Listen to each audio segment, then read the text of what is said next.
Саламатсыздар, мен аты жөнім Ерманова Саня Бөленбайқызы. 19 ғасыр қазақ әдебиетіндегі Ыбырай Алтынсарин балалар әдебиетінің атасы тақырыбына тоқтаймыз. Енді бүгін Ыбырай Алтынсариннің балалар әдебиеті атасы тақырыбына тоқталамыз. Ыбырай Алтынсариннің қазақ мәдениетінің зор қайраткері. Бұлай Ыбырай Алтынсарин деп Мұхтар Әуезов көрсеткен.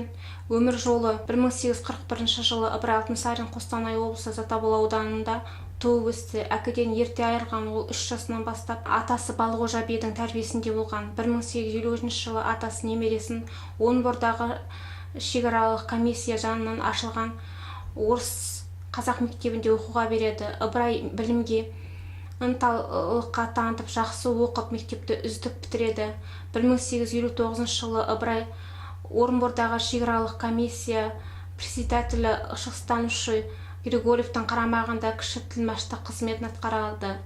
1864 жылы Ыбырайдың тікелей қатысуымен Торғайда мектеп ашылады. 1879 жылдан қайтыс болғанға дейін 1889 жылы дейінгі кезеңде ағартушы Торғай облысы мектептеріне инспектор қызметін атқарады. 1881 жылы Омбыда қыздар мектебін ашады. 1889 жылы ұлы ағартушы, педагог, жазушы Ыбырай Алтынсарин ауыр науқастан қайтыс болады.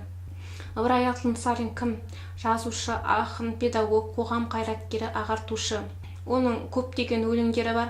Табиғат аясына барған кезі адамның жүрегіне жылтатын осы мына өзен деген өлеңі. Бұл таулардан өзен ағар сарқыраған, айнадай сәуле беріп жырқыраған, жел соқса, ыстық соқса бір қалыпта аралап, таумен тасты арқыраған, көңілін суын ішсең ашылады, денеңнің бар дертінің қашырады, өксіген оттай жан жануарлар өзеннен рахат тауып басылады. Ыбырай Алтынсариннің әңгімелері Қыпшақ, Сейітқұл, Атымтай жомарт, Әке мен бала, Бақша ағаштары, Жаман жолдас, Мейірімді бала, Бай баласы мен жарлы баласы, Асыл шөп. Атымтай жомарт бұл әңгіменің кейіпкері байлық дәулет тасып төгіліп жатса да күнде еңбек етіп, тер төгуді өмірлік күнделікті дағды еткен жан.